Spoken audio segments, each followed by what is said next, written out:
participantes que nos acompanham pela transmissão online. O painel número 6 abordará um dos temas mais sensíveis e urgentes da gestão institucional contemporânea: governança de dados e controles internos. Para presidir os trabalhos, convidamos a doutora Priscila Pecoraro, do Conselho Regional de Fisioterapia e Terapia Ocupacional da Terceira Região. Uma salva de palmas. Para compor este painel, temos os expositores. Representando o Conselho Federal de Fisioterapia e Terapia Ocupacional, doutora Daniele Picciotano.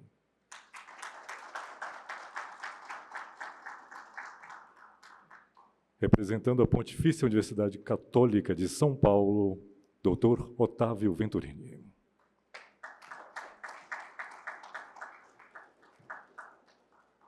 E pelo Tribunal de Contas da União, o doutor Alberto Câmara.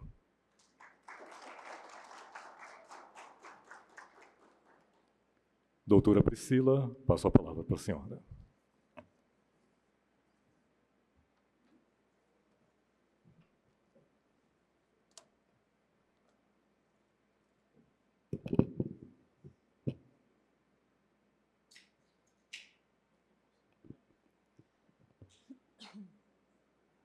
Boa tarde a todos.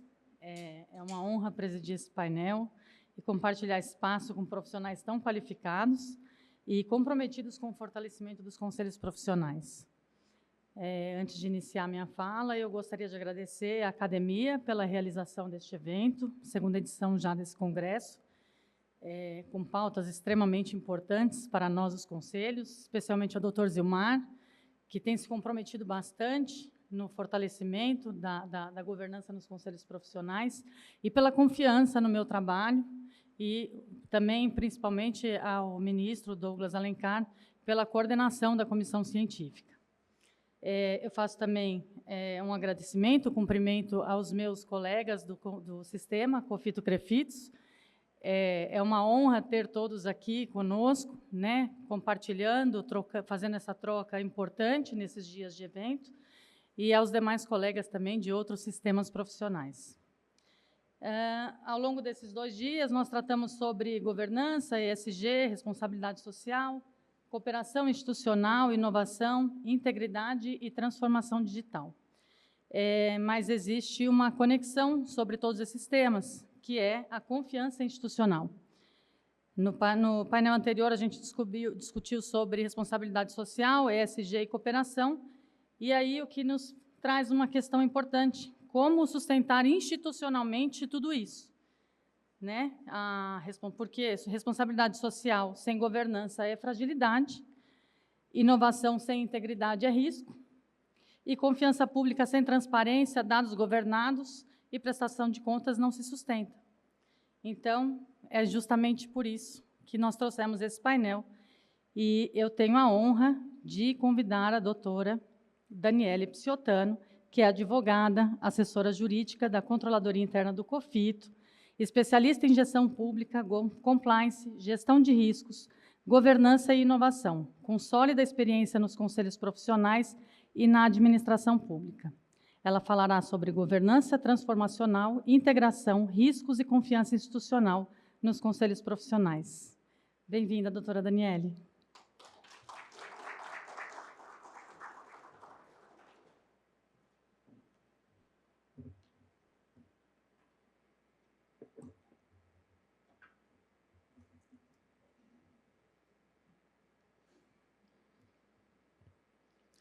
Boa tarde a todos. Eu quero cumprimentar a doutora Priscila, agradecê-la pelo convite e estender esse agradecimento a toda a academia. Também cumprimentar os meus colegas de painel, dizer que eu me sinto muito honrada de dividir o palco com vocês.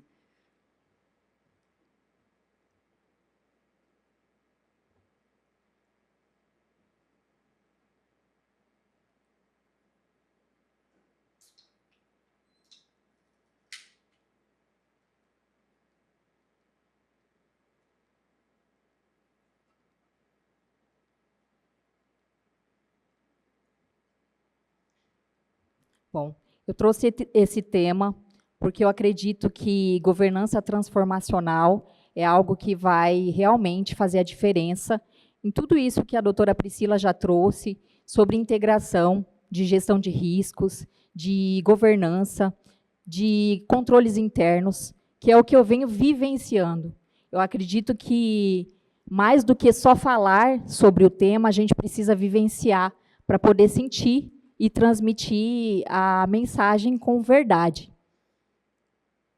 Então, eu quero trazer para vocês algumas reflexões importantes sobre a integração, os riscos e a confiança institucional.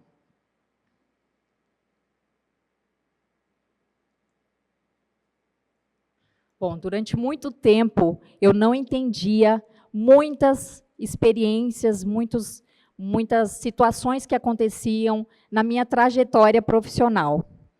E aí, depois, começou tudo a fazer sentido. Mas, primeiro, eu tive que passar por várias experiências. E por que eu estou trazendo isso para vocês?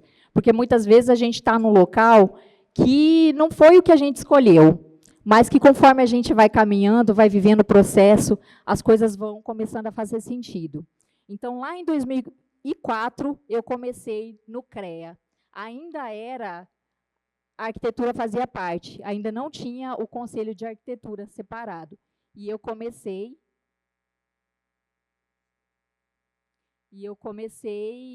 já secretariando essa Câmara de Arquitetura. E lembro que também comecei na Comissão de Ética. Depois, no decorrer do tempo, eu comecei a trabalhar na administração pública e sempre acabava caindo no setor de processos éticos. E eu não entendia o porquê que eu estava caindo nesses setores. Muitas vezes já aconteceu de eu chegar em casa, eu era ainda bem novinha, e falava para o meu pai, eu não quero mais voltar para esse lugar, eu não sei o que é um auto de infração, eu não sei o que é um processo revel. Eu tinha saído de uma tesouraria, de um setor de contabilidade, de um grande hospital, de lá de onde eu moro. E aí fui passando por essas experiências que foram cada vez mais fortalecendo em mim essa entrega de valor público para a sociedade, me vendo realmente como uma cidadã que recebe esse valor. Então, eu sempre me empenhei para realmente entregar um trabalho, mesmo que outras pessoas não trabalhassem com esse mesmo empenho, eu me colocava no lugar de quem eu ia atender, de certo modo, para que essa entrega pública, essa entrega de valor público que hoje a gente vê o tempo todo nas recomendações do TCU, essa fosse verdadeira. Então, eu passei por alguns conselhos profissionais, como o Corém. Eu achei interessante ontem o palestrante do COFEM falando sobre o reconhecimento institucional deles, e eu fiquei feliz, porque quando eu trabalhei no Corém, eu lembro que eu levei a minha experiência do CREA para lá, porque o conselho não era estruturado, não tinha câmaras especializadas. Então, o CREA foi algo que foi uma escola para mim. Ali eu comecei a aprender o que era governança, mas eu não sabia que aquilo era governança. Por isso que eu estou falando para vocês isso, porque a gente, no caminho, a gente vai aprendendo. Às vezes a gente já faz, mas a gente não sabe o nome daquilo que a gente está fazendo. Eu falo muito sobre isso quando a gente fala sobre compliance. Tem muita gente que, quando eu explico o que é o compliance de uma maneira simples, as pessoas falam, mas eu já faço isso. E aí, me especializei em gestão pública. Toda essa trajetória não foi algo que eu escolhi, com exceção do CREA, que foi um concurso público que eu prestei. Mas os demais, eles foram surgindo no caminho. As novas experiências, elas foram aparecendo. Algumas foram fazendo sentido, outras não. Depois me especializei em compliance e gestão de riscos, com ênfase em governança e inovação. Ainda tive outras experiências que eu não coloquei aqui, porque não tinha a ver com o tema. Porém, todas elas também contribuíram para formar a profissional que eu sou hoje. Trabalhei na Secretaria de Administração do Estado do Mato Grosso do Sul, lá também, atuando com processos licitatórios. Me lembro que nem existia ainda a 14.133 e a gente já analisava estudos técnicos, a gente já analisava termos de referência.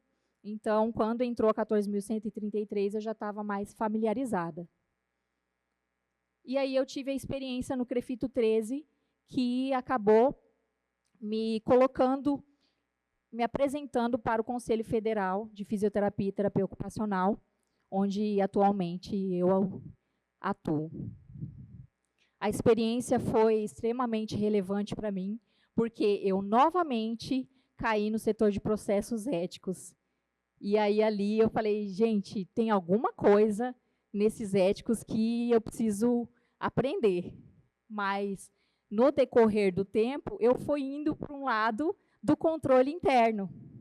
E o controle interno foi uma grata surpresa para mim, porque eu me especializei em compliance e, na minha visão, o controle interno era apenas um pilar de compliance.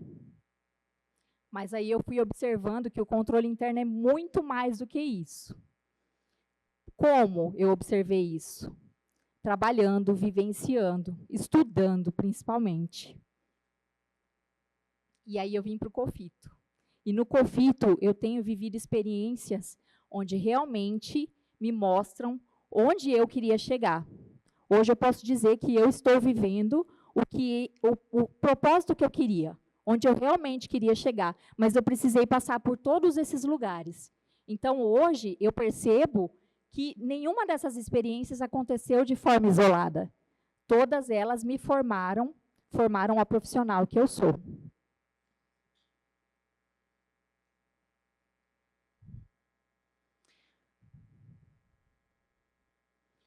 Então, diante de toda essa trajetória, surgiu uma reflexão num formato de questionamento que eu trago para vocês. Quantos problemas institucionais realmente acontecem por falta de norma?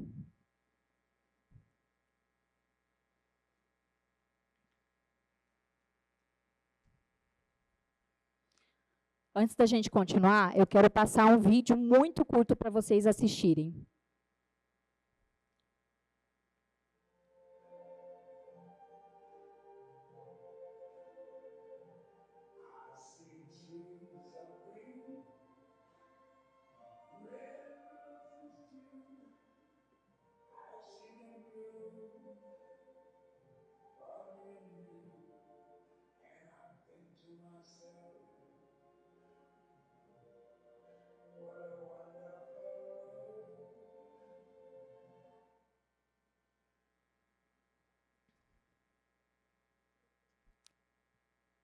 Esse vídeo parece bem simples, mas para mim ele fala muito de governança. E ele também fala de gestão de riscos, e ele também fala de controle interno. Inclusive, eu não consegui encontrar uma metáfora melhor que ele, porque, não sei, eu acredito que eu já vi alguns rostos familiares aqui, mas nós fizemos um evento, um encontro de diretores tesoureiros e controladores, e eu passei esse mesmo vídeo. E eu trouxe ele de volta porque, realmente, ele fala sobre controle interno, ele fala sobre governança, sobre gestão de riscos. No primeiro momento, a gente vê uma pessoa que olha e não entende por que tem aqueles furos na bota. A gente até começou a adotar essa fala. Quando a gente percebe que pode dar algum problema, a gente fala, olha o furo na bota. Então, acabou surgindo essa metáfora para poder trazer cada vez mais essa importância de ficar atento para os processos. Porque nós estamos observando cada vez mais um mundo muito frenético. As pessoas fazendo muitas coisas no automático. E, gente, não tem como fazer governança se a gente não fizer a integração da gestão de riscos, do controle interno, de integridade, de transparência, que é tudo que a gente vem fazendo continuamente. Também teve aquele profissional que olhou e viu que deu algo errado e demonstrou preocupação. Mas teve aquele que olhou, validou o resultado. acreditou que estava tudo certo, porque estava de acordo com o modelo. Será que foi por má fé? Eu acredito que não tenha sido por má fé. Mas cada um olhou o seu pedaço, o seu setor. E esse vídeo, ele me traz a seguinte reflexão.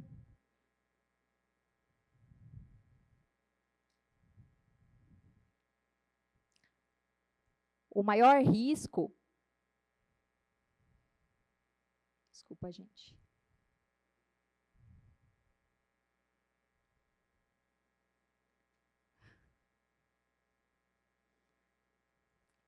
Bom, o maior risco, então, a gente começa a entender que os dados, eles... Aqui, desculpa, gente, voltou muito.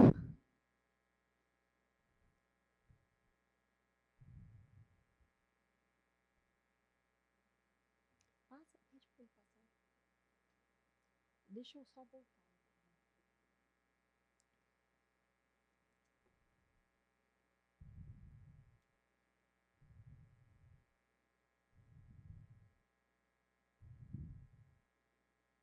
Só mais um. Tá. Então, o maior risco institucional nem sempre é a falta de norma. E quando as falhas passam a ser vistas, é quando as falhas passam a ser vistas como normais, que é o que aconteceu quando o rapaz validou o resultado. E quando os dados não conversam, os controles também não conversam. E aí a confiança da sociedade se rompe.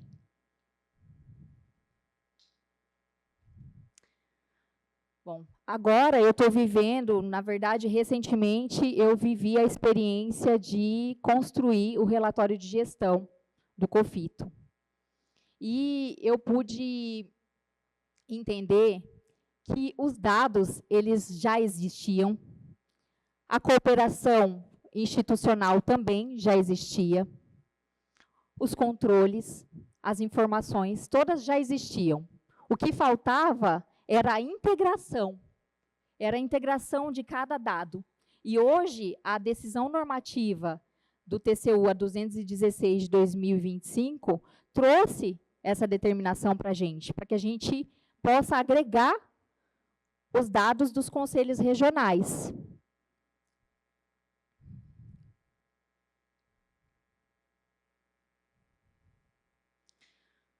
E aí nós fizemos um trabalho, estamos, na verdade, realizando um trabalho de fortalecimento institucional e construção progressiva. Eu vou trazer brevemente um pouco da experiência. Nós começamos a fazer a integração entre as estruturas, gestão de riscos, também trabalhando nos portais de transparência dos conselhos regionais, e o controle interno contemporâneo que eu trago é esse controle exatamente que não é o fiscalizador apenas. É aquele controle, é aquela unidade que vai ser parceira da gestão, que vai trabalhar essa integração. E eu quero trazer uma novidade também para vocês. Nesses estudos que eu faço sobre essas integrações, principalmente ADN 216 de 2025, surgiu um conceito agora, bem recente, em março de 2026, do Escritório das Nações Unidas, da ONU. Ele é de drogas e crimes, e em conjunto com o Pacto Global, ele trouxe esse conceito de governança transformacional. E esse conceito, ele traz a visão de que o modelo tradicional, isolado, já não é mais o suficiente. Muitas vezes, não faltam estruturas, faltam pontes, que é exatamente essa integração que eu estou falando para vocês. E quem tiver curiosidade, vai perceber que tem muitos assuntos lá, eles trazem muitas matérias relevantes sobre compliance, inclusive algo que eu considero muito interessante, que durante muito tempo, para as pessoas que atuam no compliance, a gente ouviu sobre o tom vindo do topo, o tom at the top. E agora, esse conceito de governança transformacional traz a ideia do tom VIN da média gerência, e que eu acredito que é muito real, porque muitas vezes a gente pode ter o apoio da alta administração, mas nem sempre a alta administração vai estar em contato com quem realmente está ali no operacional. Geralmente são os gestores, a média gestão. E eles têm agora, nesse conceito de governança transformacional, exatamente essa ideia. Além de assuntos como canal de denúncias, tem várias matérias ali relevantes dentro desse guia anticorrupção, que foi atualizado bem recentemente, agora em março de 2026. Eu também quero trazer a experiência de visitas técnicas que nós estamos fazendo nos conselhos regionais. A gente pode perceber que, muitas vezes, como eu já havia dito, já tem a informação, já tem profissional comprometido, as estruturas já estão criadas. Muitas vezes, o que falta mesmo é essa integração entre as áreas e a integração entre os trabalhos desenvolvidos.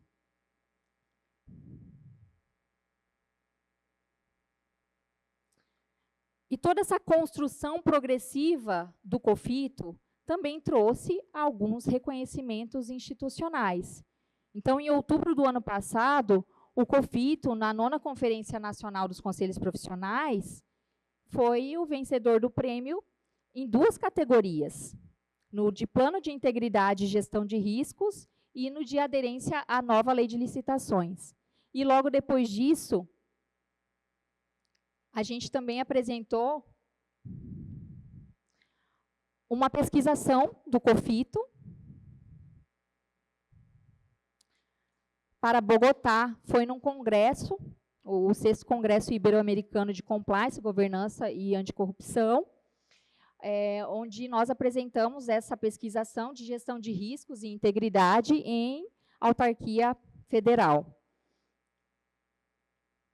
Aqui eu deixo essa frase, talvez estejamos começando a dar nome ao que algumas instituições já vinham tentando construir na prática. E eu acredito que foi bem interessante a nossa participação, principalmente para viver essa experiência de que o que nós temos feito aqui, as experiências brasileiras, estão também sendo discutidas. Esses debates internacionais todos estão tratando desses assuntos de governança. E, principalmente, todos os eventos que eu vou sobre governança, sobre compliance, eu sempre ouço a mesma coisa, a cultura. Que a gente tem tudo já. E eu posso dizer com segurança, porque nós trabalhamos com uma equipe super enxuta. E nas visitas técnicas eu falo isso para os regionais. Porque muitas vezes a gente busca ficar ali no problema, mas o meu conselho é pequeno, mas eu tenho pouca estrutura. Essa é a realidade mesmo de muitos conselhos. Mas a gente sabe também que a gente consegue fazer. Se a gente quiser, a gente consegue. E aí eu levo sempre essa mensagem porque eu pude, durante essas visitas, observar que tinha muita gente boa, inclusive com medo de fazer. E eu falava, gente, mas se vocês não fizerem, vocês não vão saber se vai dar certo ou não. Tem que tentar. Claro, com cuidado, com gestão de riscos, tem que fazer isso. Então, o que nós fizemos? Preocupados com essa realidade de muitos regionais, a gente procurou estabelecer um nível mínimo de controle, levar um mínimo de estrutura para que as unidades de controladoria interna existissem. Também cuidamos da questão do fortalecimento dessas controladorias internas que já existiam, mas, de fato, não estavam atuando como deveriam atuar. E que, muitas vezes, pensavam que o controle interno era apenas no aspecto orçamentário, financeiro. E eu tive a experiência de ouvir de um contador, quando ele leu o nosso guia prático de controle interno, me dizendo que, poxa, vocês falam de ética também. Eu achava que era só a minha área, o controle interno. Então, tem alguns paradigmas que a gente vai quebrando nessas visitas técnicas.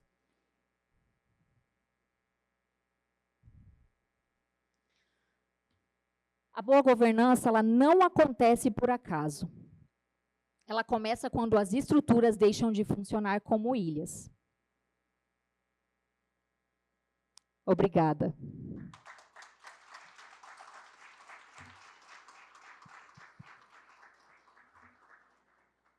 Obrigada, doutora Daniele. Uma excelente reflexão. Gostaria aqui de dividir o trabalho que vocês têm feito pelo COFITO, tem trazido para os nossos regionais, para o nosso sistema, um amadurecimento institucional. Realmente, as instituições fortes não funcionam como ilhas, né? Elas funcionam por integração, gestão de riscos e construção de confiança. E aí, quando os dados não conversam, os controles não conversam e a confiança institucional se fragiliza. Então, eu tenho a honra de convidar o doutor Otávio Venturini para nos responder como transformar governança, proteção de dados e integridade em estruturas concretas e efetivas. Ele é professor universitário, advogado, doutor e mestre pela FGV, em Direito de São Paulo, com atuação dedicada a compliance, governança e desenvolvimento institucional. E ele falará para nós sobre compliance digital nos conselhos profissionais. Seja muito bem-vindo, doutor. Obrigada. Obrigado, doutora. Obrigado. Boa tarde a todos e a todas, né? E obrigado, doutora Priscila, pela generosa apresentação. Enfim, para mim é uma honra e alegria imensa partilhar desse painel com os meus colegas. Depois dessa fala muito rica da doutora Daniela sobre a experiência dela, eu acho que vai muito ao encontro do que eu vou falar aqui aplicado no contexto do compliance digital. Também não posso deixar de agradecer a BFP, nas pessoas do Zilmar e do Max, pela organização desse nosso congresso, e também ao ministro Douglas. O meu foco aqui é a temática do compliance digital aplicado aos conselhos profissionais, né? Esse é um conceito que eu venho, essa ideia de compliance digital, eu queria começar explorando isso com vocês.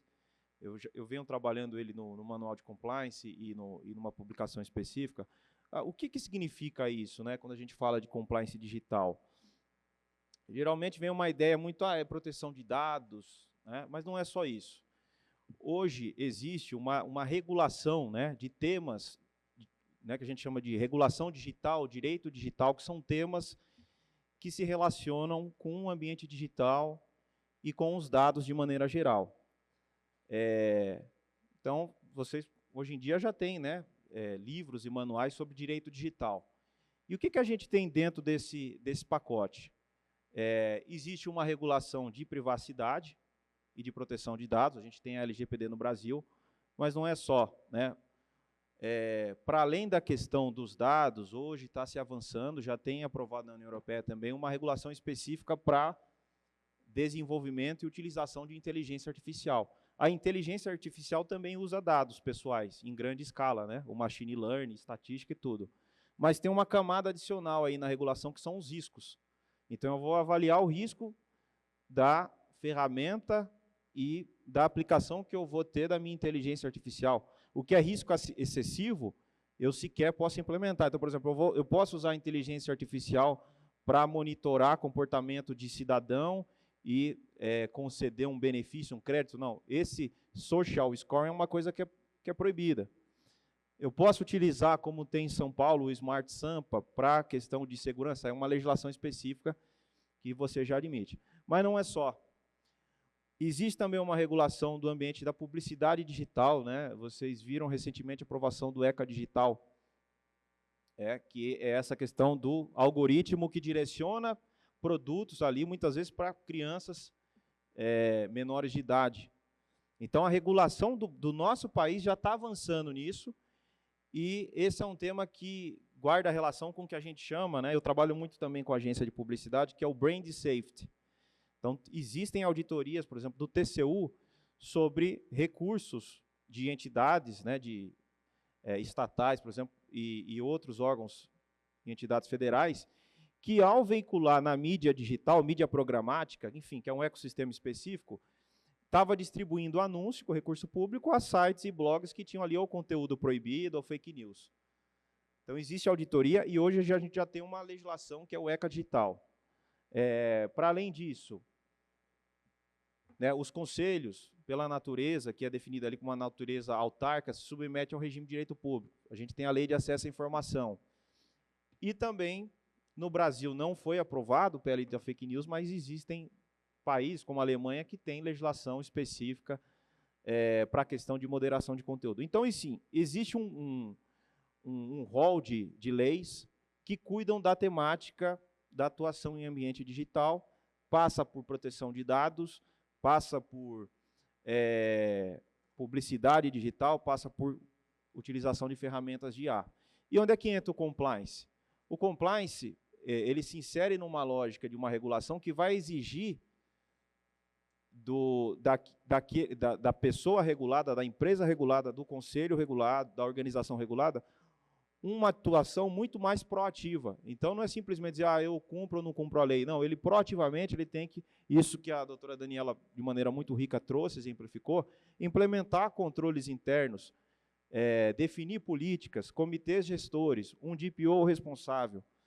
O compliance traz essas obrigações. A gente viu isso nascer na lógica da legislação de corrupção. E, de certa forma, essas experiências, como os treinamentos, os canais, a gente se beneficia nessa visão sua, né, de integração disso, da gestão de risco. Então, o compliance, ele vai estar, compliance digital vai olhar justamente para essas temáticas. E quando a gente aplica isso aos conselhos, um primeiro ponto é a questão da natureza jurídica dele, que a gente tem teses e acórdãos, e o próprio STJ definindo como uma natureza autárquica, e isso traz o regime de direito público. Né? Uma consequência prática disso, aplicação da lei de acesso à informação, com as obrigações de transparência ativa e passiva. A LGPD tem aplicação geral para toda vez que você tem um tratamento de dados, só que existe na LGPD um regime específico para a administração pública, e isso vai impactar os conselhos. O que diz esse regime? Primeiro, existem bases legais para tratamentos específicos para a administração. Depois, o tratamento que a administração faz, ou que as entidades que se enquadram nesse regime de direito público, ele tem que sempre ser orientado por uma finalidade correspondente ao interesse público. É diferente a forma como uma empresa da iniciativa privada trata dados pessoais ou estabelece uma governança de dados, que muitas vezes é voltada ao comércio em si, muitas vezes tem uma lógica mais agressiva, né, de competição, da forma como a administração pública trata. E a legislação modula isso. E terceiro também, faz incidir sobre os conselhos a atuação do controle externo, né, como o próprio Tribunal de Contas. E isso vai ter reflexo não só na fiscalização do estágio de implementação da LGPD, mas também em temas, como eu mencionei, a questão do brand safety, eu dei aquela ilustração da veiculação. Aqui, só para situar, né, o que diz o artigo 23 da LGPD, e destacar para vocês, olha, sempre a finalidade pública, na persecução do interesse público, ou para executar competências legais, ou para cumprir atribuições legais de serviço público. E a lei explicitamente exige ali a indicação de um encarregado, de um DPO. Tá? Só para ilustrar. Para exemplificar também, dentro do ciclo de implementação, né, do compliance digital, tem a fase, você faz um diagnóstico inicial e depois você começa a inventariar, faz um inventário dos processos internos que envolvem tratamento de dados. E ali você tem que apontar a base legal. Né? Uma empresa da iniciativa privada, muitas vezes, ela vai se valer do consentimento da pessoa, né, para tratar os dados pessoais. Nos conselhos, a gente tem cumprimento de obrigação legal, muito claro isso. Né? Você consulta ali a norma legal que define, estabelece as competências de cada conselho, e lá tem exemplos de tratamentos e finalidades. Por exemplo, registro profissional. Para ter o registro do profissional, tem que ter a coleta, o tratamento. Como um registro médico, a questão da diplomação, e por aí vai. Então, existem bases legais aí claras. E quando a gente olha também para o tipo de dados que são tratados, há uma variedade enorme, desde dados cadastrais, como nome, RG, CPF, até a possibilidade de dados sensíveis, né, informações de saúde, ou mesmo se você, para fins de definição ali dos profissionais, de censo, você coleta até mesmo informações sobre raça, orientação sexual. Isso são dados sensíveis em que vão exigir ali camadas adicionais, medidas de conformidade, né, como relatório de impacto de proteção de dados, por se tratar de dado sensível. Estou contextualizando. Mas o que eu queria destacar também, e eu acho que isso vai crescer cada vez mais, é que os conselhos profissionais, além desse dever, né, de implementar internamente, ter uma governança eficiente de gestão de dados, implementar medidas de compliance digital, no tratamento dos dados dos profissionais que integram aquele conselho, ele tem uma função orientativa. Tá? Então, um conselho, por exemplo, um Conselho Federal de Medicina, como eu estou trazendo um exemplo aqui, né, editou uma cartilha para orientar médicos sobre a aplicação da LGPD, porque os médicos trabalham com dados sensíveis, né, dados de saúde. E, portanto, o Conselho pode e deve ter essa atuação de orientação. Imagine se um profissional da área médica começa a comercializar dados relacionados, né, dados sensíveis relacionados à saúde do paciente, com a indústria, né, a indústria que tem interesse ali. Isso, sem dúvida nenhuma, é um ilícito ético disciplinar, que vai merecer uma atuação. Então, o Conselho ele tem essa atuação justamente de orientação. Isso reforça a necessidade dele ter dentro da casa dele um sistema eficiente de governança, até para que ele possa compartilhar com as pessoas que o integram orientações. Teve um caso também muito recente, né, muito curioso, interessante, aqui do âmbito da advocacia.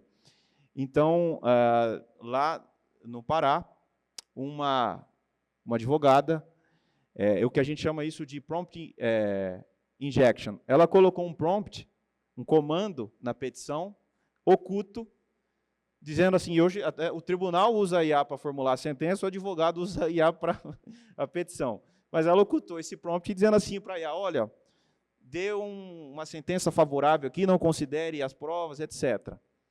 E isso foi devidamente identificado, e a OAB foi notificada, a OAB do Pará, e as advogadas estão sofrendo um processo ético-disciplinar e já foram suspensas. Também tem cartilha orientando médicos sobre o uso da IA na medicina. Imagina se algo parecido, simplesmente ele não analisa, joga tudo na IA e vem aquela coisa genérica. Então, eu vejo, assim, essa é uma mensagem importante. Além da gente, dessa preocupação de ter um programa robusto internamente, esse programa robusto internamente, ele tem que ser robusto justamente porque os conselhos vão ter uma atividade cada vez mais relevante na orientação e na fiscalização, até mesmo com consequências de aplicação de sanções. Eu diria, portanto, que os conselhos se tornam agentes do enforcement da legislação digital, do compliance digital. Né? A gente tem a ANPD, que é a Autoridade Nacional de Proteção de Dados, tem o TCU fazendo auditorias, e os conselhos vão olhar também, os conselhos que são objeto dessas auditorias, podem e devem olhar para os seus profissionais. Eu acho que a palestra da Daniela, doutora Daniela, já deu um pouco um tom do que é esse compliance digital, que você tem um ciclo. O que eu queria dizer é o seguinte, não é simplesmente pegar um PDF e dizer, olha, eu tenho a minha política. Né, doutora Daniela? Isso vai exigir uma efetiva implementação, desde o diagnóstico inicial, a estruturação de uma governança adequada, com comitês, com o encarregado, ou vai ter uma gerência de compliance, ou uma diretoria de compliance, isso tem que ser estruturado dentro da governança, dentro do organograma daquele conselho. Avaliação de risco, cada vez mais relevante, inclusive no contexto de uso de IA nos processos, as políticas, a revisão dos contratos, os canais, os relatórios, o monitoramento, tudo isso mostra que compliance não é algo estático, né? É algo dinâmico que exige um monitoramento contínuo, treinamentos contínuos. E indo aí para a parte final, né, com mais informações assim empíricas, a gente tivemos algumas auditorias. A auditoria do TCU sobre a questão da transparência e lei de acesso à informação nos conselhos profissionais. Isso em 2016. À época, né, 26 conselhos federais fiscalizados e apontamentos relevantes aqui, né? 78% não haviam criado o serviço de informação ao cidadão presencial. 60% não permitiam o envio eletrônico de pedidos de acesso à informação. 78% ainda não tinham designado uma pessoa responsável pelo monitoramento. E depois desse relatório, né, depois eu vou passar um outro slide aqui, tivemos avanços significativos. Houve também atuação do TCU específica sobre a implementação da LGPD para organizações públicas federais de modo geral. Foram fiscalizadas ali, por meio de um questionário de autoavaliação, por volta de 382 organizações. Tivemos um primeiro acórdão de auditoria em 2022, que a gente pode considerar um relatório mais de diagnóstico, né, para definir perfil, e depois na sequência em 2025, né, o acórdão 1372, até da relatoria do ministro Walter Alencar, que já olhou mais para a maturidade. Bom, então tivemos aqui um diagnóstico, o que foi efetivamente implementado. No primeiro relatório de diagnóstico, o achado, né, em relação... Aqui, conselho representa uma parcela bem pequena, mas o achado síntese foi o seguinte, né, 76,7% dessas organizações estavam, isso em 22, e a lei da LGPD é de 18, estavam em grau inexpressivo ou inicial de adequação, em relação à maturidade, à implementação efetiva disso. E ilustrando aqui para vocês, né, as recomendações. Desde a questão da alta administração, né, demonstrando prioridade em relação à implementação dessas medidas de governança de privacidade, até mesmo a definição de instâncias como comitês responsáveis e grupos de trabalho para a implementação, até mesmo a nomeação de um encarregado. A maioria sequer tinha um encarregado, um DPO responsável pelo acompanhamento, né, desse compliance digital. Também se apontou falta de controles demonstráveis, então não tinha sequer inventário, análise de riscos, capacitação também deficiente, e capacitação, você não faz treinamento genérico, né? Assim, compliance não é produto de prateleira, você tem que adaptar a realidade. Então, a capacitação aqui, ela tem que ter uma função de olhar para atividades mais críticas daquela determinada entidade. E isso também estava ausente, além do monitoramento contínuo. Para ilustrar, pessoal, olha que interessante, e mostrar também a evolução. A gente teve o acórdão de 2022, e depois, se vocês buscarem, isso aqui está público, está na internet, tem um relatório de feedback do Conselho Federal de Medicina. Ele tinha tido uma avaliação em 22, um indicador de 0,53, que fica no nível intermediário, mas, inclusive, bem acima da média geral das organizações, que estava ali em 0,35. De 0 a 1, ele estava na metade. E aqui a gente tem os achados críticos. Faltava um plano de capacitação, ausência de treinamento diferenciado para funções críticas, ausência de inventário consolidado dos processos de tratamento, inexistência de plano de resposta a incidente, enfim.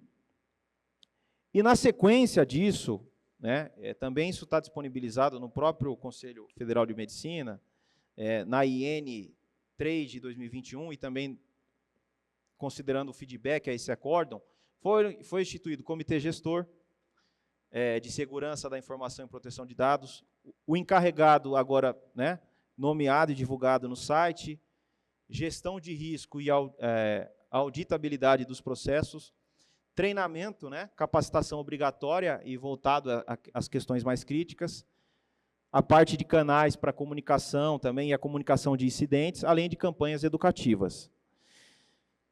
Do lado aqui, né, os outros, depois eu vou disponibilizar, mas mostra a evolução do CFC e da CAL em relação ao monitoramento da Lei de Acesso à Informação. Mas tudo isso, e para ficar dentro do meu tema,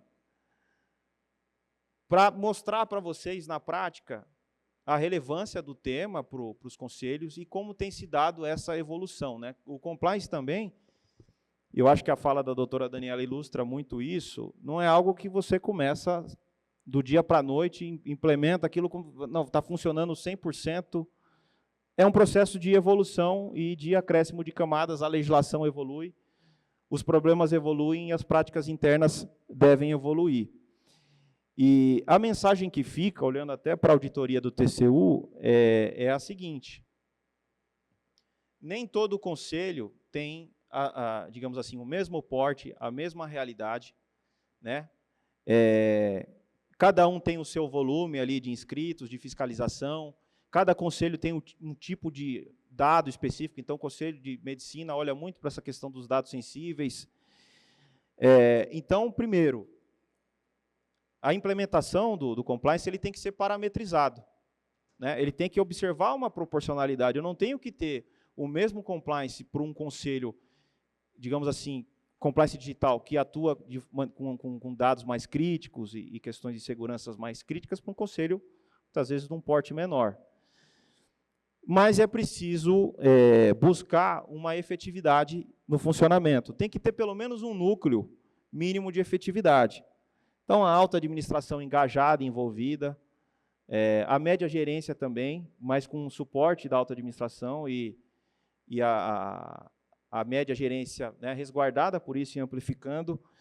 Um comitê que vai atuar, muitas vezes você vai ter um comitê de ética e privacidade para decidir questões complexas, não só um encarregado.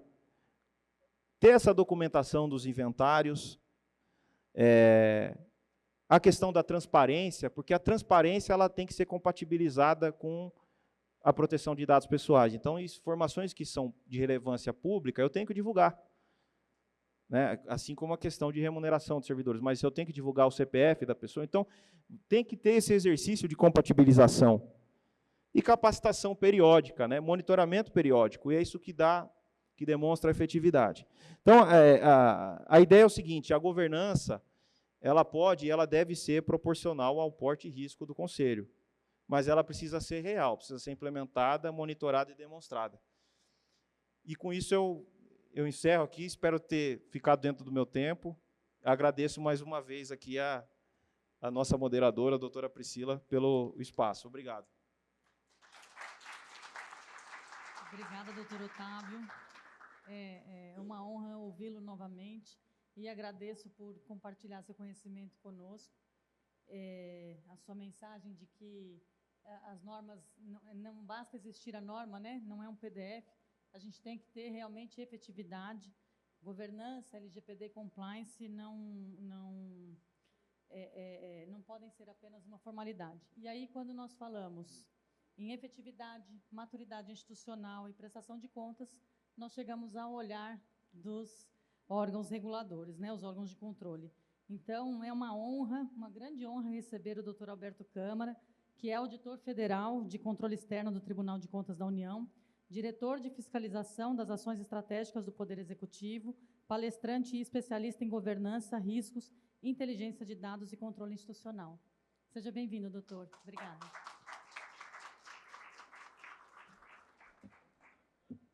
Bom, boa tarde a todos e a todas. Eu acho que agora meu trabalho ficou mais fácil, né? Porque todo mundo já falou do TCU e quem é esse tal de TCU, né? Minha apresentação já está aí? Não sei se já está fácil de passar. Bom, enquanto a gente vai colocando aqui a apresentação, eu queria até aproveitar e trazer aqui uma memória de quando eu assumi a diretoria de fiscalização dos conselhos, que lá atrás, né, hoje eu estou na outra diretoria dentro do TCU, mas um dos órgãos, um dos conselhos do sistema que não tinha um controle interno era o COFITO. E eu fico muito feliz de ter hoje a doutora Daniele à frente aí desse trabalho, né? Inclusive o COFITO, ano passado, sendo premiado, né? Como uma unidade que hoje tem um mapeamento de risco, gestão de risco, um plano de integridade. Então, isso tem muito a ver com o que eu quero começar falando com vocês, que é esse fortalecimento institucional do sistema de fiscalização profissional, que é a nossa visão de futuro em relação aos sistemas de fiscalização profissional. Eu posso ficar com o microfone falando? Porque eu tenho um problema de ficar parado. Eu não consigo... Deixa eu ir para cá para não ficar na frente dos meus colegas. Bom, eu queria começar falando da nossa missão do TCU, né? Para mim é um mantra, eu acordo todo dia com essa missão na cabeça, que é aprimorar a administração pública em benefício da sociedade por meio do controle externo. E eu acho que isso, para mim, ele mudou muito. Porque quando eu entrei no tribunal em 2008, 24 de janeiro de 2008, eu saía da Força Aérea Brasileira e entrava nos quadros do Tribunal de Contas da União. E, naquela época, a nossa missão era invertida. A nossa missão era exercer o controle externo para aprimorar a administração pública e, no final, tinha sociedade, tinha em benefício da sociedade. O tribunal, ele trouxe o aprimorar a administração pública para o ponto central. E eu acredito que, talvez, nos próximos anos, a gente está rediscutindo a missão, a gente vai trazer a sociedade. Porque, no final, é para a sociedade que nós trabalhamos, né? E, com isso, quando eu vejo, quando eu atuo todo dia, eu sempre vejo, será que a gente está entregando algo para a sociedade? Então, a gente, obviamente, que a gente precisa trabalhar nessas questões de compliance, integridade, porque a gente tem toda a entrega da área meio, mas é importante também que a gente consiga fazer com que a sociedade tenha confiança nas nossas organizações. E uma grande crítica que a gente recebe várias vezes, né, a sociedade sempre ela critica o serviço público porque ela não enxerga a nossa atuação, ela não enxerga a nossa entrega. E quando eu penso nos conselhos, eu acho que as falhas, né, na atuação desses profissionais, elas acabam por afetar vidas.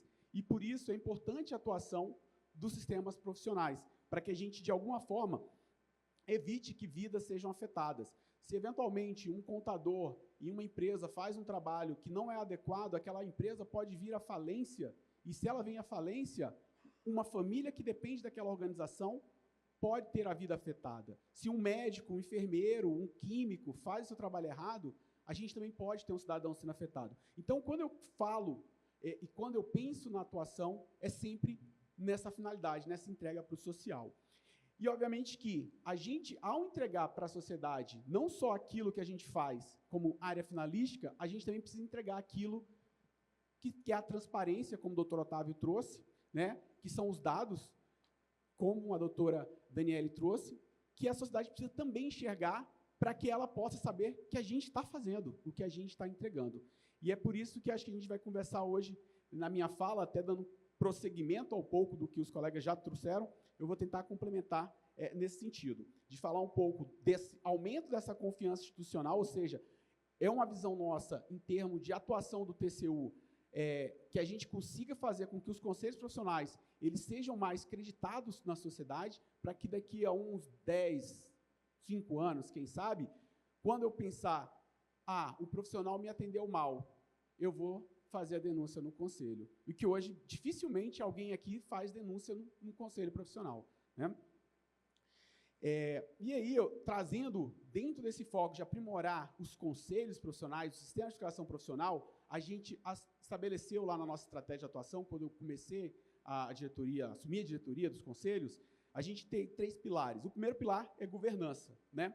E dentro da governança, a gente trouxe agora mais recentemente, por meio do Acordo 309/2026, a importância da unicidade dos sistemas. Então, se eu tenho dentro da lei de criação dos sistemas profissionais um órgão que deve dar o contorno, o direcionamento, as diretrizes, esse é o Conselho Federal, né? Obviamente que a gente, quando chegou e assumiu a diretoria, o que a gente mais enxergava era essa autonomia que, na verdade, tinha uma cara muito mais de soberania dos conselhos regionais. E, obviamente, que a autonomia é importante e tem que existir para os conselhos regionais, mas ela precisa estar inserida dentro de um contexto maior, que é o eixo de governança e que é o eixo da unicidade. Uma segunda atuação que a gente tem debatido bastante e atuado lá no tribunal é a questão das auditorias internas, dos controles internos. E ela se dá, obviamente, por um desenho, por um mapeamento de gestão de risco. O que a gente percebeu que muito dos trabalhos dos controles internos até então eram trabalhos meramente formais, focados apenas em dados financeiros. E o tribunal percebeu que a gente precisava evoluir, porque é por meio de uma auditoria forte, uma auditoria interna, um controle interno forte, é que você consegue, obviamente, fazer com que a organização entregue melhores resultados. Acho que a doutora Daniele trouxe bem isso. O controle interno, a auditoria interna, ela não está ali para atrapalhar o gestor, ela está ali para ajudar o gestor, da mesma forma que a assessoria jurídica. Então, obviamente, quem vai tomar a decisão? Eu estava conversando antes com o doutor Ângelo, procurador lá no CRC de Santa Catarina, e a gente conversava justamente sobre isso. É preciso que a assessoria jurídica, o controle interno, tragam subsídios para o gestor, na sua posição como a pessoa que toma as decisões daquela organização, ele vai avaliar e tomar a decisão dele. Obviamente que vão existir riscos que ele vai assumir, e ok, mas é preciso que o controle interno, a assessoria jurídica, façam o seu papel de defesa, né, que consigam aí, de certa forma, dar subsídios para que o gestor tome as melhores decisões. E, obviamente, se ele tomar não a decisão melhor, que pelo menos seja mais segura e que ele não venha a ser sancionado posteriormente por isso. Então, é importante a gente fortalecimento dos controles internos para que a gente tenha essa gestão de risco dentro dos sistemas profissionais. E o terceiro pilar de atuação, eu acho que conversou muito com o que o doutor Otávio trouxe, que é a questão do dados e a contabilidade. Então, o tribunal ele tem trabalhado bastante, não só nos sistemas profissionais de fiscalização profissional, mas em outras searas, para que a gente consiga cada vez mais ter dados disponíveis à sociedade e ter uma transparência mais forte. Porque só por meio disso que eu consigo fazer o controle social e eu consigo ter melhores entregas e ser enxergado melhor pela sociedade. Isso, inclusive, pode ser feito por meio das redes sociais, pode ter uma comunicação muito mais próxima do cidadão do que simplesmente um documento técnico burocrático. Semana passada eu falava em um outro evento sobre a prestação de contas. Obviamente que o tribunal ele exige lá um conjunto mínimo de informação, que está desenhado lá na DN 198/2022, mas a gente pode comunicar de outra forma também. Você vai ter que fazer aquele documento formal, porque o TCU pede esses dados, sim, mas você também precisa pensar como que eu faço a minha prestação de contas para os profissionais que eu fiscalizo e para a sociedade. Tá? Isso é muito importante a gente ter em mente. E aí, por isso, o nosso terceiro pilar de atuação, dados e a contabilidade. Falando um pouco mais sobre o primeiro pilar de governança, né? A ideia, então, primeiro, a gente buscou nas leis de criação, então a gente não inventou isso da cabeça, o Acordo 925/2019 já tinha feito esse levantamento, as leis de criação de todos os sistemas, de alguma forma, ou afirmam que o Conselho Federal é o órgão máximo, é a autarquia responsável pela coordenação, supervisão dos regionais, ou, eventualmente, ele traz bem claramente que só existe uma única autarquia pública. E uma das coisas que lá no 925 a gente apontou é que existe hoje, para cada regional, um CNPJ diferente. E talvez seja importante existir um CNPJ diferente por conta das peculiaridades que existem ali na execução. Mas é preciso pensar que, quando eu penso no meu sistema, eu tenho que pensar como se eu fosse uma única autarquia. Eu não tenho o Conselho Federal de Contabilidade. Estou falando contabilidade porque eu estou vendo aqui o doutor Haroldo, a gente teve uns conversando de manhã. Eu não tenho o Conselho Regional de Brasília, do DF, de São Paulo. Não, eu tenho um sistema de fiscalização profissional de contabilidade. E é isso que a gente precisa ter em mente. Obviamente, quando surgiram os conselhos lá atrás, com toda a dificuldade tecnológica que a gente tem hoje, era preciso que os regionais tivessem uma autonomia maior. Mas só que hoje, quando você tem toda uma tecnologia que existe, a gente precisa cada vez mais caminhar para essa unicidade, para que a gente tenha uma atuação única em toda a Federação Brasileira, né? Então, o que o TCU vem determinando? Então, um dos pontos mais relevantes que eu trago aqui do Acordo 925/2019, que é a atividade finalística dos conselhos. Então, é muito importante que eu tenha um planejamento anual de fiscalização. É preciso que o Conselho Federal reúna os conselhos regionais e discutam quais são os trabalhos de fiscalização que nós iremos fazer esse ano de forma proativa. E não apenas baseado só em denúncias. Ou seja, chegou uma denúncia, eu vou lá e atuo. Isso é bom? Isso tem que ser feito? Sim, a gente não pode deixar de atuar de forma passiva. É um direito do cidadão, é um direito da sociedade fazer a denúncia e que ela seja tratada. Mas é preciso também que a gente seja proativo, que a gente atue antes do problema acontecer, né? Eu não sei se vocês tiveram conhecimento de um caso que aconteceu em Manaus há algumas semanas atrás, que é um caso de um garotinho chamado Benício. O Benício tinha 6 aninhos. Eu fico assim um pouco porque o meu filho tem 6 anos, na verdade fez 7 agora na segunda-feira, e é um caso que para mim me chocou muito, porque existia uma profissional da medicina que estava exercendo a pediatria sem adequada especialização. Será que o Conselho Regional do Amazonas poderia ter atuado preventivamente para que aquela profissional não estivesse atuando na pediatria? Acho que sim. Obviamente que eu não conheço todo o caso, só o que saiu na mídia, não conheço todas as peculiaridades, mas, infelizmente, o Benício faleceu. O Benício, ele tinha apenas uma tosse seca. Se você procurar depois no Google e ver o vídeo, ele entrou no hospital, andando, correndo, ele estava super bem, ele só tinha uma tosse seca. A profissional de medicina, não sei porquê, estava distraída, estava pensando em alguma outra coisa da vida, ela prescreveu adrenalina na veia. E, naquele caso, a adrenalina tinha que ser por meio respiratório. A profissional de enfermagem poderia ter agido e evitado que aquilo acontecesse. Inclusive, ela foi alertada por outros colegas, mas a profissional de enfermagem, não, a médica prescreveu, eu vou fazer o que a médica prescreveu. E ela inseriu na veia. Infelizmente, a criança veio a óbito. Hoje, o Conselho Federal de Farmácia saiu na página no Instagram, né? Eu acompanho quase todos vocês no Instagram, e eu achei muito legal, eu não sabia disso, eu achava que tinha um profissional de farmácia atuando em um hospital, e era um hospital particular. Por que não o profissional de farmácia validar aquela prescrição médica? Porque quanto mais controles eu tenho, em especial nesse caso, que eu estou falando de uma vida de um ser humano, mais seguro se torna. E o que eu gosto de trazer para refletir é justamente isso. Que trabalhos o seu conselho poderia fazer de uma forma conjunta para que evitasse que possíveis riscos para a sociedade se materializem. Então, é importante a gente ter esse pensamento, essa visão. Eu queria até citar um trabalho do sistema de enfermagem do COFEM, que toda vez que eu tenho oportunidade eu cito, porque eu achei que foi um trabalho bacana, que foi um trabalho que eles fizeram a nível nacional, acho que foi ano passado ou retrasado, em todas as salas de vacinação, né? Hoje de manhã a gente está falando sobre força-tarefa com os colegas do CFC, que também é um trabalho legal. O pessoal do Confeia também tem feito, sistema de engenharia.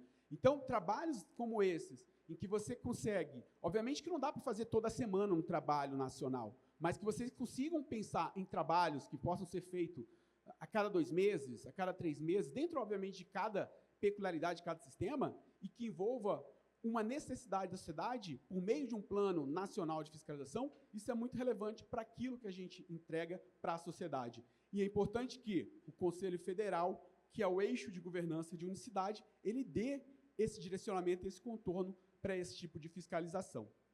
Então, a ideia é que a gente possa ter um planejamento integrado, não só na fiscalização, mas que a gente possa também ter em outras searas. Uma coisa importante também, compartilhamento de informações. Eu acho, assim, uma das coisas que eu já ouvi de alguns sistemas é que existem alguns regionais que não querem entregar o dado para o federal. E como eu falei de unicidade agora há pouco, e a lei já prevê isso, como assim o regional não entrega o dado para o federal? A gente está falando sobre compliance, né, digital. Uma coisa é informações que têm proteção pela LGPD, está lá no seu portal, e que não deveriam estar. Outra coisa é você compartilhar o dado com outro órgão da administração pública federal que tem o mesmo dever de proteção. Ou seja, se aquele dado que é um dado protegido pela LGPD, é um dado pessoal, o Conselho Regional A, que passa o dado para o Conselho Regional B, ou que passa para o Conselho Federal, tanto o Regional B quanto o Federal, eles vão ter que manter a mesma proteção quanto o Regional A. Isso não significa que você está quebrando a LGPD. O que eu mais ouvi falar nos últimos anos, eu trabalhei bastante tempo no TCU também, logo depois da publicação da LGPD, na área de sistemas de dados, banco de dados, e eu escutava muito isso dos órgãos, não, mas é porque tem LGPD. E eu falo para eles, não, mas espera aí, eu não vou sair divulgando. Esse dado é um dado que eu preciso ter acesso para fazer o trabalho de auditoria. E eu acho que o doutor Otávio trouxe muito bem isso. A necessidade pública, o interesse público daquele dado estar externalizado ou não, ser compartilhado ou não com outro órgão. Então, a LGPD, para mim, acho que é o único princípio que eu falo, é o melhor de todos, a necessidade do uso da informação. Qual que é a necessidade? Se a necessidade é o controle social, obviamente que a LGPD vai ter que ser balançada com o controle social. E eu gosto de falar isso realmente quando eu falo dos dados de profissionais sancionados. Se você não publica o dado do profissional sancionado no seu portal, ou num portal único, unificado, como é que a sociedade vai saber que aquele profissional está ou não sancionado? E se aquele profissional continuar ali, resolver atuar? Como é que vocês vão ter um controle social que possa contribuir com a fiscalização de vocês? É humanamente impossível, institucionalmente impossível, que a gente fiscalize tudo. Então, a gente precisa, eventualmente, escolher o que fiscalizar, né? Então, o compartilhamento de informações, em especial dentro da própria organização, ele vai te dar isso em relação tanto à unicidade quanto à efetividade da fiscalização das organizações de vocês. E, por fim, padronização escala. Então, quando você padroniza processos de trabalho, você consegue fazer melhores entregas, você consegue ser mais efetivo, você consegue avaliar a qualidade do seu processo de trabalho. Uma auditoria do TCU, ela tem, obviamente, questões distintas em cada trabalho, mas ela tem um padrão único de atuação. Qualquer unidade TCU, ele vai começar fazendo uma matriz de risco daquele objeto que está sendo auditado, ele vai fazer uma matriz de planejamento, durante a execução do trabalho, ele vai fazer uma matriz de achado, se houver sanção possível, eu vou ter uma matriz de responsabilização, se não, eu vou fazer as determinações e recomendações. Então, a gente tem todo um fluxo de trabalho que é igual para qualquer unidade, mas, obviamente, que dentro desse fluxo eu posso ter algumas alternâncias, mas é preciso que exista uma instância, no nosso entendimento, dentro do Centro de Fiscalização Profissional, é o Conselho Federal, que ele faça essa padronização, né? E aí vocês terão ganhos de escala, vocês não precisam ficar inventando a roda. Se a roda está pronta, é só usá-la, né? Então, qual que é a ideia disso tudo? É que se eu tenho unicidade, eu vou fazer melhor e escolher melhor o que fazer. Se eu trabalho com inteligência, se eu trabalho com dados, se eu trabalho com informação. A gente escutava muito lá atrás, né? A gente escuta muito ainda, né?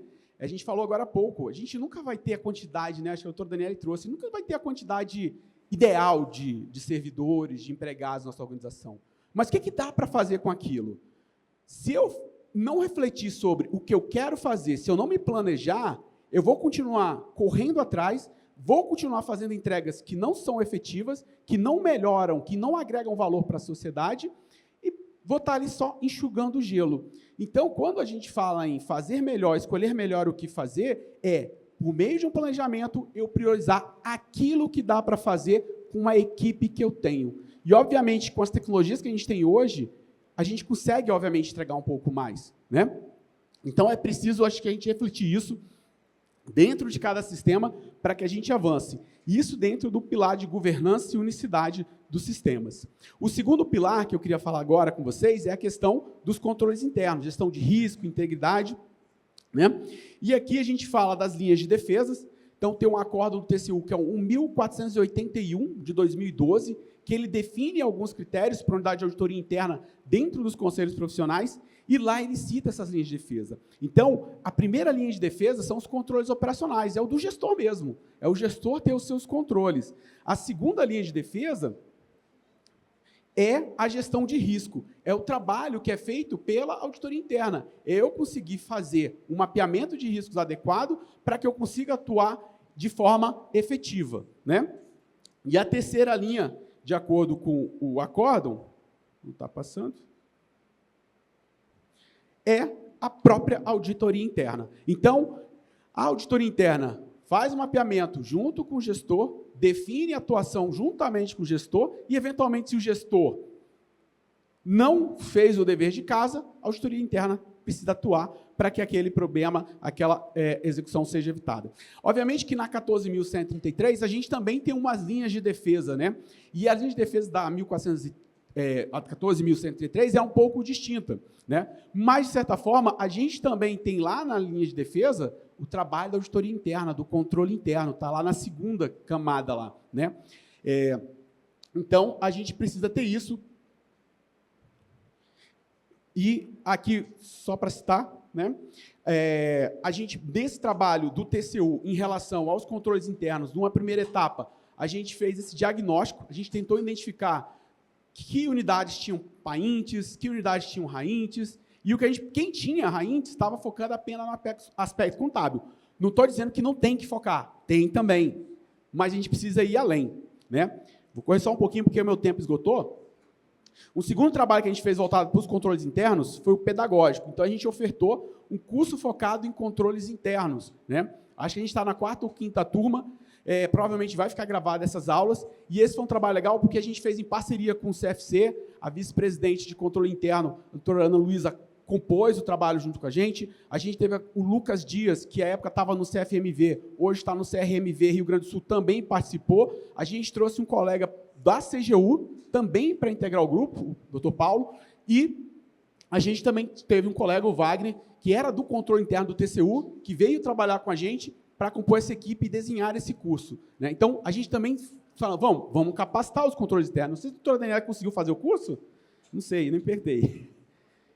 O curso de controles internos do TCU? Bom, olha aí. Você vê, a gente capacitou. Tem outras turmas. E agora a gente começa a ir para uma terceira etapa, que é a de acompanhamento. Então, a nossa ideia é acompanhar mais de perto o trabalho dos controles internos, auditorias internas, dentro de cada conselho. Então, isso aqui já foi. Bom, rapidamente aqui, só para falar de vocês, esse é o mapeamento que a gente recomenda, está nos manuais. O CFMV tem um roteirinho de como fazer gestão de riscos, o CFC também tem, o TCU tem, mas basicamente o contexto é o mesmo. Identificação dos riscos, eu avaliar qual é o impacto daquele risco, qual é a probabilidade de ocorrência, daí eu vou fazer o tratamento. O que é o tratamento? Tem risco que vale a pena assumir, ok, mas tem risco que eu tenho que evitar, que ele não pode acontecer. Como é que eu faço, né? Então, a gente precisa ter essa discussão e, obviamente, ter trabalhos aí focados nesse mapeamento de riscos. Opa, pulei rápido aqui. O terceiro pilar, então, dados, transparência e accountability. A doutora Daniela já citou a ADN 216/2025, e eu vou falar rapidamente por quê. Eu acho que o doutor Otávio também trouxe o trabalho do Acordo 96 de 2016, e quando a gente fez uma nova auditoria em 2022, que deu origem ao Acordo 395 de 2023, né, a gente percebeu que os conselhos estavam publicando dado, mas estava tudo em PDF que eu não conseguia ler, não conseguia processar. Né? Então, a gente precisou trabalhar para essa abertura. Então, a gente fez um novo trabalho, que deu origem ao Acordo 1684, 2024, que hoje eu dou trabalho para a doutora Daniela lá, que ela precisa olhar os portais dos regionais, né, de acordo com aquela determinação, e a gente percebeu que não existia, de fato, o que a gente chama de dados abertos. Então, o Acordo 96 de 2016, ele, apesar de 6 anos depois, 2022, quando a gente foi olhar, ele não foi efetivo, como a gente imaginava que ele deveria ter sido, porque... E aí eu lembro das botas, né? Porque quando você escreve um acórdão e as pessoas não entendem por que está escrito daquele jeito, elas não fazem. Então, a estratégia nossa foi, não, a gente precisa conversar com os conselhos. Obviamente que a gente não consegue conversar com todos, a gente fez uma amostra e selecionou alguns conselhos para conversar, para que a gente pudesse avançar. Isso foi legal porque, no acórdão 1684 de 2024, a gente já teve um ganho, a gente saiu de 2% de dados abertos para 51%. Isso há 2 anos atrás. Hoje, com certeza, a gente está com esse número muito maior e a gente precisa cada vez mais. Em relação à ADN 216, 2025, o tribunal trouxe uma alteração em relação a prazo, porque era importante que o regional entregasse os seus dados para o federal. Hoje, o TCU vai cobrar apenas dados de fiscalização. Amanhã, a gente vai cobrar mais. Então, a ideia foi, vamos cobrar com um começo, mas a gente precisa depois buscar mais esses dados. Quem já tiver à frente, quem tiver condições de já trazer todos os dados consolidados que considere relevante em relação ao seu sistema, já pode trazer. Mas a gente sabe que existem realidades diferentes, o doutor Otávio falou disso. E a gente está muito preocupado sobre isso, sobre tamanhos de sistemas, são tamanhos distintos. E hoje a ideia é que o federal é quem vai acompanhar a prestação de contas dos seus regionais. É o federal que tem que ver se os seus regionais estão publicando as contas. E a gente vai cobrar do federal essa publicação.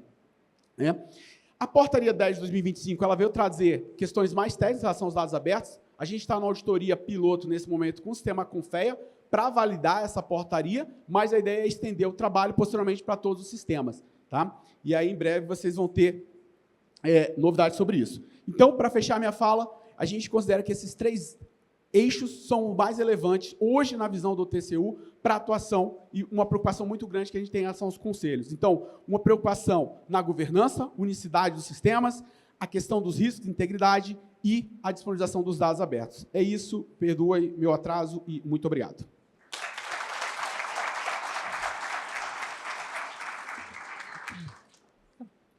Muito obrigada, doutor Alberto. Muito valiosa a sua contribuição. A gente conclui, então, que governança não é burocracia, né?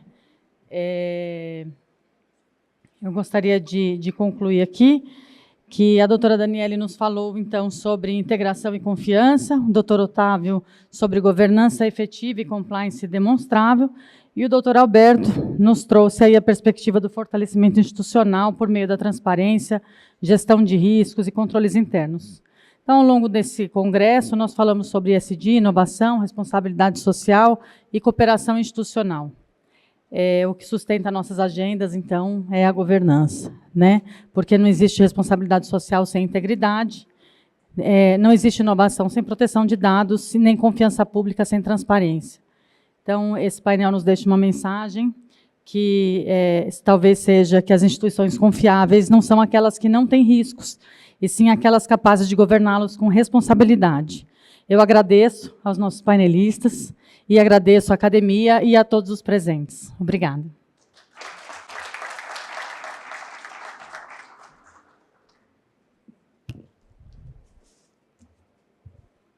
Senhoras e senhores, teremos um breve intervalo para o café e, em seguida, chegaremos ao momento mais aguardado deste congresso, a palestra de encerramento.